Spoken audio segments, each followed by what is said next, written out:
Hi സുഹൃത്തുക്കളെ, എന്തൊക്കെയുണ്ട് വിശേഷങ്ങൾ? എല്ലാവരും സുഖമായിട്ടിരിക്കുന്നു, സേഫായിട്ടിരിക്കുന്നു എന്ന് വിശ്വസിക്കുന്നു.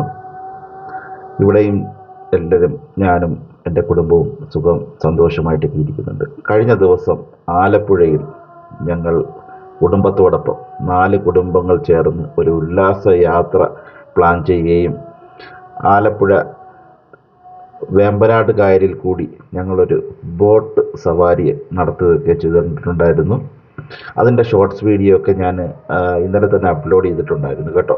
അപ്പോൾ അത് കാണാത്തവരൊക്കെ അവിടെ ഒന്ന് പോയി കാണുക, സപ്പോർട്ട് ചെയ്യുക. അപ്പോൾ ആലപ്പുഴ വേമ്പനാട് കായലിൻ്റെ സൈഡിലാണ് സുഹൃത്തുക്കളെ ഞാൻ നിൽക്കുന്നത്. പലതരത്തിലുള്ള പല വലിപ്പത്തിലുള്ള ബോട്ടുകളുടെ ശേഖരം നമുക്കിവിടെ കാണാൻ കഴിയും. ഇവിടെ അടുത്തും അതിമനോഹരമായ ഒരു ക്രിസ്ത്യൻ പള്ളിയുണ്ട്. അതുപോലെ ഒരുപാട് ടൂറിസ്റ്റുകൾ, വിദേശത്ത് നിന്നുള്ളവരും മറ്റ് സംസ്ഥാനത്തു നിന്നുള്ള ഒരുപാട് ടൂറിസ്റ്റുകൾ ഇന്നലെ കാണാൻ കഴിഞ്ഞു. ബോട്ട് സർവീസ്, ടൂറിസത്തിൻ്റെ ഭാഗമായിട്ട് നടത്തുന്ന ബോട്ട് സർവീസാണ് ഇവരുടെ പ്രധാന വരുമാന സ്രോതസ്സ് എന്ന് മനസ്സിലാക്കുന്ന. വലുതും ചെറുതുമായിട്ടുള്ള ഒരുപാട് ബോട്ട് സർവീസുകൾ നമുക്കിവിടെ കാണാൻ കഴിയുന്നുണ്ട്. ഗവൺമെൻറ്റിൻ്റെ KTDCയുടെ ബോട്ട് സർവീസ് മുതൽ പ്രൈവറ്റ് ആയിട്ടുള്ള വളരെ വലിയതും ചെറുതുമായിട്ടുള്ള ബോട്ട് സർവീസുകൾ, വിശാലമായ ബെഡ്റൂം സഹിതമുള്ള ബോട്ട് സർവീസുകൾ നമുക്കിവിടെ കാണാം. വളരെ നല്ലൊരു അനുഭവമായിരുന്നു. ഈ കാണുന്നത് ഒരു വീടാണെന്നൊക്കെ നമുക്ക് തോന്നും അല്ലേ? ശരിക്കും തെറ്റിപ്പോയി, ഇത് വീടല്ല, നല്ല അതിമനോഹരമായൊരു ബോട്ട് തന്നെയാണ്. വലിയ ഫാമിലി ഗെറ്റ് ടുഗദർ അല്ലെങ്കിൽ വിവാഹ സൽക്കാരമായിട്ടുള്ള ബന്ധപ്പെട്ടുള്ള പാർട്ടികൾ ഒക്കെ നടത്താൻ പറ്റിയ ബോട്ടുകൾ മുതൽ ചെറിയ ചെറിയ ഫംഗ്ഷനുകൾ നടത്തുന്ന ബോട്ടുകൾ വരെ ഇവിടെ നമുക്ക് കാണാൻ കഴിയും. അവസാനം ഞങ്ങളുടെ ബോട്ട് എത്തി. ഞങ്ങളുടെ 4 ഫാമിലി ഉണ്ടായിരുന്നു. ഞങ്ങൾ ഓരോരുത്തരും ബോട്ടിൽ കയറുന്ന ദൃശ്യമാണിത്. വളരെ സന്തോഷമായിരുന്നു. കുട്ടികൾ മുതൽ മുതിർന്ന ആൾക്കാർ, ഒരുപാട് 10-22 പേര് അടങ്ങുന്ന ഒരു കുടുംബ കൂട്ടായ്മയായിട്ട് ഞങ്ങൾ അവിടെ എത്തിയതാണ്. ഞങ്ങളെ സ്വീകരിക്കുന്നത് അവിടെ കുറച്ച് വെൽക്കം ഡ്രിങ്ക്സ് കണ്ടല്ലോ, വെൽക്കം ഡ്രിങ്ക്സ് ഒക്കെ വെച്ചിട്ടാണ് ഞങ്ങളെ സ്വീകരിച്ചത്. ഇനി ബോട്ടിൻ്റെ ഉൾവശം വളരെ അതിമനോഹരമായിട്ട് വൃത്തിയോടുകൂടി തന്നെയാണ് അവിടെ സൂക്ഷിച്ചിരിക്കുന്നതും. ഇത് ബോട്ട് ഞങ്ങൾ ബുക്ക് ചെയ്തപ്പോൾ അവിടുത്തെ ഓഫീസിൽ നിന്നൊരു സ്റ്റാഫാണ്. കണ്ടോ, ചെന്ന ഉടനെ ഞങ്ങൾക്ക് അവിടെ വെൽക്കം ഡ്രിങ്ക്സ് അവർ അറേഞ്ച് ചെയ്തിട്ടുണ്ടായിരുന്നു. ചെരുപ്പൊക്കെ അവിടെ ഊരിയിടാൻ പ്രത്യേക, പാദരക്ഷകളൊക്കെ സൂക്ഷിക്കാൻ പ്രത്യേക സ്ഥലം അവിടെ ഉണ്ട്. ഇനി നമുക്ക് ബോട്ടിൻ്റെ ഉൾവശത്തേക്ക് പോകാം. ഉൾവശത്തേക്ക് അവിടെ നേരെ പോയാൽ 4 ബെഡ്റൂം ഉണ്ട്. സൈഡിൽ കൂടി ഒരു ബാൽക്കണി പോലെ ഉണ്ട്. അതിൽ കൂടി കോണിപ്പടിയുണ്ട്, ക്ഷമിക്കണം, ബാൽക്കണിയല്ല, കോണിപ്പടി. നമുക്ക് മുകളിൽ കയറാം. മുകളിലാണ് നമ്മുടെ ശരിക്കും നമുക്ക് ഇരുന്ന് ആസ്വദിക്കാൻ പറ്റിയ ഏരിയ ആയിട്ട് കണക്ക് കൂട്ടുന്നത് ഈ മുകളിലാണ്. കുട്ടികളുടെ കലാപരിപാടികളും അവരുടെ എൻ്റർടൈൻമെൻറ്റ്, കുട്ടികളുടെ മാത്രമല്ല കേട്ടോ, മുതിർന്നവരുടെയും കലാപരിപാടികളും എൻ്റർടൈൻമെൻറ്റും ഒക്കെ നടത്താൻ പറ്റിയ ഒരു വിശാലമായൊരു സ്ഥലമാണ്. ചെറിയൊരു ഡൈനിങ് ഏരിയയും ഇവിടെ നമുക്ക് കാണാം അല്ലേ? ഇതാണ് ഞാൻ പുറത്തു നിന്ന് കണ്ട ആ മനോഹരമായ ഒരു ക്രിസ്ത്യൻ പള്ളി. കുട്ടികളൊക്കെ വളരെ സന്തോഷത്തിലാണ് കേട്ടോ. എല്ലാവരും, കുട്ടികൾ മാത്രമല്ല, ഞങ്ങൾ മുതിർന്നവരെല്ലാം വളരെ സന്തോഷത്തിലായിരുന്നു. കാര്യം കുറേ നാൾക്ക് ശേഷം നമ്മുടെ സ്ട്രെസ്സ് നിറഞ്ഞ നമ്മുടെ ജീവിത രീതി, ജോലിയിലായാലും മറ്റുള്ള കാര്യങ്ങളിലായാലും വളരെ സ്ട്രെസ്സായിട്ടിരുന്ന പിന്നെ ആ ഒരു ജീവിതശൈലിയിൽ നിന്ന് നമുക്ക് കുറച്ച് കിട്ടിയ ഒരു റിലീഫായിട്ട് ഈ ഒരു കാര്യത്തെ നമുക്ക് കാണാൻ കഴിയും. അങ്ങനെ ഞങ്ങളുടെ ബോട്ട് നീങ്ങി തുടങ്ങിയിരിക്കുകയാണ് കേട്ടോ. ബോട്ട് പതുക്കെ കറക്റ്റ് പറഞ്ഞ സമയത്ത് നിന്ന് ആ സമയത്ത് തന്നെ അവർ ബോട്ട് എടുക്കുകയുണ്ടായി. 10:45 ബോട്ട് എടുക്കുമെന്ന് പറഞ്ഞിരുന്നു. ഞങ്ങളെല്ലാം അകത്ത് കയറി വെൽക്കം ഡ്രിങ്കൊക്കെ കഴിച്ചുകൊണ്ട് അകത്ത് കയറി. ഓരോരുത്തർക്ക് അവരുടെ സെൽഫി എടുക്കാം, വീഡിയോ ഒക്കെ എടുക്കാനുള്ള തിരക്കാണെന്ന് തോന്നുന്നു. അതെ, അത് തന്നെയാണ് കേട്ടോ. അപ്പോൾ എല്ലാവരും അതിൻ്റെ ഒരു എക്സൈറ്റ്മെൻറ്റിലിരിക്കുകയാണ്. ബോട്ട് നീങ്ങുന്നു. വളരെ നല്ലൊരു അനുഭവമായിരുന്നു കേട്ടോ. എല്ലാവരും വളരെ നല്ല ഒരു സന്തോഷത്തിലായിരുന്നു. നമുക്കിവിടെ ബോട്ട് നീങ്ങുമ്പോൾ തന്നെ നമുക്ക് കാണാൻ കഴിയും വേറെ ബോട്ടുകളും അവിടെ ഉണ്ടായിരുന്നു. ഇന്നലെ ഞായറാഴ്ചയായിട്ട് പോലും വളരെ തിരക്കായിരുന്നു. ചെറുതും വലുതുമായിട്ടുള്ള ഒരുപാട് ബോട്ടുകൾ ഇന്നലെ ഈ വേമ്പനാട്ട് കായലിൽ കൂടി നമുക്ക് പോകുന്നത് കാണാൻ കഴിഞ്ഞു. അത് വളരെ നല്ലൊരു അനുഭവം ആയിരുന്നു കേട്ടോ. കായലിൽ നിറച്ച് ബോട്ടുകൾ ഉണ്ടായിരുന്നു വേണമെങ്കിൽ പറയാം. ഇതൊക്കെ ആ ബോട്ടിനകത്തുള്ള ദൃശ്യങ്ങളാണ് കേട്ടോ. എല്ലാവരും അവരുടേതായ പിന്നെ ഇരിപ്പിടത്തിൽ ഇരുന്നു കൊണ്ട് അങ്ങോട്ടും ഇങ്ങോട്ടും കൊച്ചു വർത്തമാനങ്ങളൊക്കെ പറയുന്ന ഒരു രംഗമാണ്. കേട്ടോ. 4 ഫാമിലിയാണ് ഇതിന് പിന്നെ മുന്നിട്ട് നിന്ന് വന്നത്. ഇപ്പോൾ ബോട്ട് നീങ്ങിക്കൊണ്ടിരിക്കുമ്പോൾ നമുക്ക് കാണുന്ന നമ്മുടെ നേരത്തെ പുറത്തു നിന്ന് കണ്ട അതിമനോഹരമായ ക്രിസ്ത്യൻ പള്ളി. ഞായറാഴ്ച ആയത് കാരണം നല്ല തിരക്കുണ്ടായിരുന്നു, പള്ളിയിൽ നല്ല തിരക്കുണ്ടായിരുന്നു.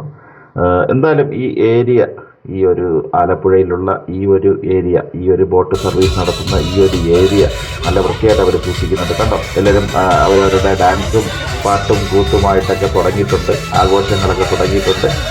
പറഞ്ഞല്ലോ, നമുക്കൊരു ദിവസം നന്നായിട്ട് എൻജോയ് ചെയ്തു എല്ലാവരും വന്നിരുന്ന കുട്ടികളും മുതിർന്നവരും എല്ലാം അവരവരുടെ ഡാൻസ് പിന്നെ എല്ലാം മറന്നുകൊണ്ടുള്ള ഒരു പിന്നെ സംഭവമായിരുന്നു ഇന്നലത്തെ ആ ഒരു ബോട്ട് യാത്ര എന്ന് വേണമെങ്കിൽ നിസ്സംശയം പറയാം. കുട്ടികളൊക്കെ നേരത്തെ പ്ലാൻഡ് ആയിരുന്നു കേട്ടോ. അവരൊക്കെ ഏതൊക്കെ ഡാൻസ് കളിക്കണം, ഏതൊക്കെ സോങ് അവിടെ ഇട്ട് കൊടുത്ത് അതിനകത്ത് പിന്നെ ഡാൻസ് കളിക്കണം എന്നൊക്കെ ഒരു നേരത്തെ പ്ലാൻഡ് ആയിട്ടെന്ന് തോന്നുന്നു. കാര്യം അവരുടെ താളങ്ങൾ, ഡാൻസ് കളിക്കുന്ന അവരുടെ രീതികളും അവരുടെ താളമൊക്കെ കാണുമ്പോൾ എനിക്കതാണ് തോന്നിയത്. പിന്നെ കൊച്ചു കുട്ടികളും കൊട്ടേട്ടോ എല്ലാവരും നല്ല രീതിയിൽ എൻ്റർടൈൻ ചെയ്ത ഒരു ദിവസം തന്നെയായിരുന്നു ഞങ്ങളെ സംബന്ധിച്ച് ഇന്നലെ എന്ന് നിസ്സംശയം എനിക്ക് പറയാൻ കഴിയും. നിങ്ങൾ ഇതുപോലെ കുടുംബത്തോടൊപ്പം ഒരു ദിവസം ഇതേപോലെ ഒരു ഉല്ലാസ യാത്രയ്ക്കൊക്കെ പോയിട്ടുണ്ടെങ്കിൽ നിങ്ങളുടെ അനുഭവം എന്താണ്, അതെങ്ങനെയായിരുന്നു? പ്രത്യേകിച്ച് വേമ്പനാട് കായലിൽ കൂടി നിങ്ങൾ ഒരു ബോട്ട് റേസൊക്കെ നടത്തിയ ആൾക്കാരാണെങ്കിൽ ഒന്ന് കമൻറ്റ് ഇടണം കേട്ടോ. നിങ്ങളുടെ അഭിപ്രായം കേൾക്കാം. ഞാനിവിടെ റെഡിയാണ്, കമൻ്റായിട്ട് ഇട്ടാൽ മതി കേട്ടോ. ഇത് ബോട്ടിനകത്ത് നിന്ന് നമ്മൾ പുറത്തോട്ടിട്ട് കാണുന്ന ദൃശ്യങ്ങളാണ് കേട്ടോ. വളരെ നല്ല പ്രകൃതി രമണീയമായ സ്ഥലമായിട്ടാണ് എനിക്കിത് തോന്നിയത് കേട്ടോ. എല്ലാവർക്കും ഒരുപാട് ഇഷ്ടപ്പെട്ടു. ഈ വ്യൂ ഒക്കെ നല്ല ഭംഗിയുണ്ടായിരുന്നു. എല്ലാവരും എല്ലാവർക്കും ഇഷ്ടപ്പെട്ടു. നന്നായി എൻജോയ് ചെയ്തിട്ടുണ്ടായിരുന്നു. ഓരോരുത്തർ പിന്നെ പുറത്തോട്ട് നിന്നുകൊണ്ട് ഫോട്ടോസൊക്കെ എടുക്കുന്നൊരു രംഗമാണ് ഈ കാണുന്നത്. ഞാനിങ്ങനെ പതുക്കെ താഴോട്ട് ഇറങ്ങാനായിട്ട് ഇരുന്നതാണ്. അപ്പോൾ മുകളിലിരുന്നുകൊണ്ട് തന്നെ ഞാൻ കുറച്ച് വീഡിയോസ് എടുക്കാമെന്ന് വിചാരിച്ചു.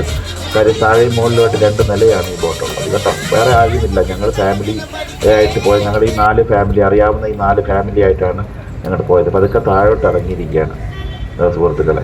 ഇതാണ് ആ ബോട്ടിൻ്റെ കപ്പിത്താൻ, അല്ലെങ്കിൽ സ്രാങ്ക് എന്നൊക്കെ പറയാം. ആൾ നമ്മളോട് വളരെ നല്ല രീതിയിൽ കോപ്പറേറ്റ് ചെയ്തിട്ടുണ്ടായിരുന്നു. എല്ലാ കാര്യങ്ങളിലും എന്ത് ചോദിച്ചാലും അതിൻ്റെ ഡീറ്റെയിൽസൊക്കെ പുള്ളി പറഞ്ഞു തരുമായിരുന്നു കേട്ടോ. ഇതുമായി ബന്ധപ്പെട്ട് ഇവരുടെ പ്രധാന ഉപജീവന മാർഗം എന്ന് പറയുന്നത് ഈ ഒരു ടൂറിസം മേഖലയുമായി ബന്ധപ്പെട്ട് നടത്തുന്ന ഈ ബോട്ട് സർവീസും അതിനകത്തുള്ള ജോലികളും. ഇതിനകത്ത് കുക്കുണ്ട്, ക്ലീനിങ് സ്റ്റാഫുണ്ട്, എല്ലാം കേട്ടോ. വളരെ ഭംഗിയായിട്ട് ഈ ബോട്ട് മെയിൻറ്റെയിൻ ചെയ്ത് പോകുന്നതിൽ ഇവർക്കുള്ള പങ്ക് കാര്യങ്ങളും ഒക്കെ വളരെ നന്നായിട്ട് വിശദീകരിച്ച് പറയുക. ഇത് കണ്ടോ, ഇതൊരു അടിപൊളി ബോട്ടാണ് കേട്ടോ. താഴെ ഒരുപാട് ബെഡ്റൂം, എനിക്ക് തോന്നുന്നു ഒരു 4 ബെഡ്റൂം താഴെ ഉണ്ട്. മുകളിലാണെങ്കിൽ പാർട്ടി ഹാളും കാര്യങ്ങളൊക്കെ നടത്താൻ പറ്റിയ ഒരു അതിമനോഹരമായ ബോട്ടാണ്. ഇങ്ങനെയുള്ള ഒരുപാട് ബോട്ടുകൾ നമുക്ക് ഈ പറഞ്ഞ പോലെ ഈ വേമ്പനാട് കായലിൽ കാണാൻ പറ്റും. പിന്നെ മറ്റൊരു കാര്യം, നിങ്ങൾക്കെല്ലാം അറിയാവുന്നത് പോലെ വേമ്പനാട് കായലിൽ ആണല്ലോ നമ്മുടെ പ്രധാനപ്പെട്ട വള്ളംകളി മത്സരം നടക്കുന്നത്. അടുത്ത മാസം, അതായത് ഓഗസ്റ്റ് മാസമാണ് പ്രധാനമായിട്ടും വള്ളംകളി മത്സരം നടക്കുന്നതും. അതും ഏകദേശം ഈ സ്ഥലത്തൊക്കെയാണ് വള്ളംകളി നടക്കുന്ന ഈ ഒരു സ്ഥലത്ത് കൂടെയാണ് നമ്മുടെ വേമ്പനാട് കായലിലെ വള്ളംകളി മത്സരം നടക്കുന്ന ഒരു സ്ഥലം. ഇതും നമുക്ക് കിട്ടിയ അറിവ് പകർന്നു തന്നത് ഈ ബോട്ടിൻ്റെ ക്രൂസ് തന്നെയാണ് കേട്ടോ. അപ്പം നമുക്ക് ആവശ്യമായ കാര്യങ്ങളൊക്കെ, സംശയങ്ങളും കാര്യങ്ങളും ചോദിച്ചു കഴിഞ്ഞാൽ അവർ ഉറപ്പായിട്ടും നമുക്കെല്ലാം അതിൻ്റെ അതാത് അർത്ഥത്തിൽ നമുക്ക് പറഞ്ഞു തരികയും നല്ല രീതിയിൽ നമ്മളെ എൻ്റർടൈൻ ചെയ്യാൻ ഒക്കെ ഉള്ള ഒരു സാഹചര്യം അവർ തന്നെ ഉണ്ടാക്കി തരികയൊക്കെ ചെയ്തു. പിന്നെ മറ്റൊരു സംഭവം എന്ന് പറഞ്ഞാൽ ഇതുപോലുള്ള സ്പീഡ് ബോട്ടുകൾ കേട്ടോ, എൻ്റെ അമ്മ ഒരു രക്ഷയില്ല. ഈ ഒരു സ്പീഡ് ബോട്ടുകൾ ഈ ചെറിയ ടീമുകളെ ഇരുത്തിക്കൊണ്ട് ഇതേപോലെ നടത്തുന്ന സ്പീഡ് ബോട്ടുകൾ. ഈ സ്പീഡ് ബോട്ട് പോകുമ്പോൾ ഒരു അല, ഒരു തിരമാല പോലെ ഇതേ കണക്കുണ്ടാവും. കണ്ട 7 പേർക്ക് ഇരിക്കാൻ പറ്റുന്ന സ്പീഡ് ബോട്ടുകൾ പോയ ഒരു രംഗമാണ്. അപ്പോൾ ഇത് ഒരു വല്ലാത്തൊരു അനുഭവമാണ് കേട്ടോ. നമുക്ക് ഈ സ്പീഡ് ബോട്ട് കണ്ടപ്പോൾ നമ്മുടെ ഫാമിലി മെമ്പേഴ്സിനൊക്കെ ഒരാഗ്രഹം നമുക്ക് ഒന്ന് കയറണമെന്നുള്ളത്. അങ്ങനെ വളരെ റീസണബിൾ ആയിട്ടുള്ള റേറ്റാണ് നമ്മൾ അവിടെ ചോദിച്ചു. എങ്ങനെയാണ് ഇതിൻ്റെ കാര്യങ്ങളെന്ന് ചോദിച്ചു. അപ്പോൾ അവർ പറഞ്ഞു, ഞങ്ങൾ വള്ളത്തിൽ ഈ ബോട്ട് നിങ്ങൾ ഏത് ബോട്ടാണോ ഉള്ളത് അതിൻ്റെ അടുത്ത് ഞങ്ങൾ അടുപ്പിച്ച് നിങ്ങൾക്ക് ഇതിനകത്ത് ഇറങ്ങി എൻജോയ് ചെയ്യാൻ പറ്റുന്ന ഒരു സാഹചര്യം ഉണ്ടാക്കും എന്നൊക്കെ പറഞ്ഞിരുന്നു. പക്ഷെ നല്ല രസം കേട്ടോ. കണ്ടല്ലോ ആ ബോട്ട് പോകുന്നൊരു രീതിയൊക്കെ കണ്ടോ. അപ്പോൾ എല്ലാവർക്കും കേട്ടോ, ചെറിയ ആൾക്കാർ മുതൽ വലിയ മുതിർന്ന ആൾക്കാർ വരെ ഇത് കണ്ടപ്പോൾ ഒരു പ്രത്യേക ഒരു ആവേശം ഉണ്ടായി. എല്ലാവരും ഒരു ആവേശം ഉണ്ടായി. അപ്പോൾ നമുക്ക് ഇതിനകത്തൊന്ന് കയറണമെന്നുള്ളൊരു ആഗ്രഹത്താൽ നമ്മളും ഒന്ന് വിളിച്ച് പിന്നെ കയറാൻ തന്നെ ഞങ്ങൾ തീരുമാനിച്ചു കേട്ടോ. കാര്യം അതിമനോഹരം, അടിപൊളി, ഒരു രക്ഷയുമില്ലാത്ത പിന്നെ ഒരു സംഭവമാണ് ഈ ചെറിയ സ്പീഡ് ബോട്ടിൽ. നമ്മൾ വലിയ ബോട്ടിൽ നിന്ന് പിന്നെ ഉള്ളിൽ നിന്ന് ഇറങ്ങി ചെറിയ ബോട്ടിലോട്ട് കയറുമ്പോൾ ഉള്ള ഒരു അനുഭവം എന്ന് പറയുന്നത് വളരെ രസകരമായിട്ടുള്ള കാര്യമാണ്. നിങ്ങളൊക്കെ ബോട്ട് സവാരി നടത്തിയിട്ടുള്ള ആളുകളാണെങ്കിൽ ഇത് മനസ്സിലാവും കേട്ടോ. ഇതൊരു നല്ല ഒരു അനുഭവമായിട്ട് നമുക്കത് തോന്നും. ഞാൻ നേരത്തെ പറഞ്ഞ വള്ളംകളി മത്സരം നടക്കുന്ന ഒരു സ്ഥലമായിട്ടാണ് ഇത് കാണുന്നത്. ഇത് ബോട്ടിന്റെ ഉൾവശമാണ് കേട്ടോ. ബോട്ടിന്റെ ഉൾവശവും കാര്യങ്ങളും ഒക്കെയാണിത്. ഞാനെടുത്ത് മുകളിൽ ഡാൻസും കലാപരിപാടിയൊക്കെ നടക്കുന്ന സമയത്ത് ഞാൻ പതുക്കെ ഒന്ന് താഴോട്ട് ഇറങ്ങി ഒന്ന് വീഡിയോസ് എടുക്കുന്നതാണ് കേട്ടോ, നിങ്ങളെയൊക്കെ ഒന്ന് കാണിക്കാനായിട്ട്. അപ്പം നമ്മൾ പിന്നെ ചെറിയ ബോട്ടുകളൊക്കെ പോകുന്നുണ്ട്. വള്ളം ബോട്ടും ഞങ്ങൾ ഒന്ന്. അപ്പോൾ ഇതാണ് നമ്മൾ ബുക്ക് ചെയ്ത് പിന്നെ 7 പേരടങ്ങുന്ന ഒരു സംഘം. ഒരു സമയത്ത് 7 പേരാണ് ചെറിയ ബോട്ടിൽ കയറുന്നത്, ഈ സ്പീഡ് ബോട്ടിൽ കയറുന്നത്. അപ്പം നമ്മൾ ബുക്ക് ചെയ്തിട്ടുണ്ട്. പിന്നെ മെയിൻ ബോട്ടിൽ നിന്ന് താഴോട്ട് ഇറങ്ങിയ ഒരു രംഗമാണ്. കുറച്ച് വീഡിയോസ് എടുക്കാൻ കഴിഞ്ഞുള്ളൂ. ഇത് ഞങ്ങളെ ബോട്ട് നീങ്ങുന്ന ഒരു രംഗമാണ്. കുട്ടികളുടെയൊക്കെ ആ ഒരു സന്തോഷം കണ്ടില്ലേ, മുതിർന്നവരും കുട്ടികളും ഒക്കെ ഇരുന്നുകൊണ്ടുള്ള അവർ കാണുന്ന ഒരു സന്തോഷമാണ്. ബാക്കിൽ കൂടി ആ നോക്കുമ്പോൾ നിങ്ങൾക്കത് മനസ്സിലാവും അവർ എത്രത്തോളം ഈ ഒരു ബോട്ട് റേസ്, ഈ ഒരു സ്പീഡ് ബോട്ട് എൻജോയ് ചെയ്യുന്നുള്ളതിൻ്റെ ഒരു സന്തോഷമാണ് അവർ ഈ കാണിക്കുന്നത്. വളരെ നല്ല സംഭവമായിരുന്നു കേട്ടോ. ഇത് ശരിക്കും ഈ ബോട്ടിൽ പോകുന്നവർ നന്നായിട്ടൊന്ന് എക്സ്പീരിയൻസ് ചെയ്യേണ്ട ഒരു സംഭവമാണ് കേട്ടോ. ഞാൻ ഇത്രയും വിചാരിച്ചില്ല ഇതിൻ്റെ പിന്നെ ഈ ഒരു ബോട്ടിൻ്റെ ഒരു ആവേശം ഇത്രത്തോളം ഉണ്ടാവുന്ന ഒട്ടും വിചാരിച്ചില്ല. ഒരുപാട് വീഡിയോസ് ഒന്നും എടുക്കാൻ കഴിഞ്ഞില്ല കേട്ടോ. കാര്യം ഈ ബോട്ട് പോകുന്ന ടേൺ ചെയ്യുമ്പോഴൊക്കെ നന്നായിട്ട് പിന്നെ നമുക്ക് അനുഭവം ഉണ്ടാകും. കാര്യം ഫോൺ വെച്ചാണ് ഞാൻ മെയിനായിട്ട് വീഡിയോ എടുത്തത്. അപ്പോൾ അതിൻ്റെ ഒരു പരിമിതി ഉണ്ടായിരുന്നു. ഇത് ശ്രാങ്ക്, നമ്മുടെ ബോട്ടിലെ ക്യാപ്റ്റൻ, എനിക്ക് വേണ്ടി ഒന്ന് മാറി തന്നതാണ് കേട്ടോ. ഒന്ന് ബോട്ടിൻ്റെ കാര്യങ്ങളൊക്കെ ഒന്ന് പഠിക്കാൻ വേണ്ടി. ഇത് നമ്മൾ ഉച്ച സമയമായപ്പോൾ നമുക്ക് അവിടെ അതിമനോഹരമായ വിശാലമായ അല്ലെങ്കിൽ ഒരു എന്താ പറയുക വിഭവസമൃദ്ധമായ സദ്യ എന്ന് പറയാൻ പറ്റില്ല, നാടൻ ഫുഡ് ഞങ്ങൾ അവിടെ നേരത്തെ പറഞ്ഞിരുന്നു.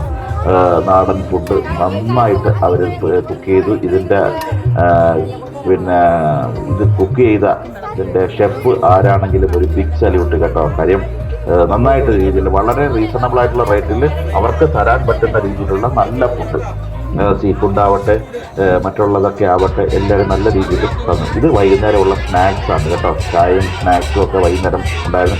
സ്നാക്സിൻ്റെ കാര്യത്തിൽ എനിക്ക് ചെറിയ ഒരു പിന്നെ അഭിപ്രായമുണ്ട്. കുറച്ചുകൂടി അവർ സ്നാക്സ് അതിനകത്ത് ഉൾപ്പെടുത്താമായിരുന്നു കണ്ടോ. എല്ലാവരും ചായയും സ്നാക്സും ഒക്കെ കഴിക്കാനായിട്ട് തളർന്ന് ഡാൻസും ആടിപ്പാടി തളർന്ന് അവിടെ നിൽക്കുന്ന ഒരു രംഗമാണ് ഈ കാണുന്നത്.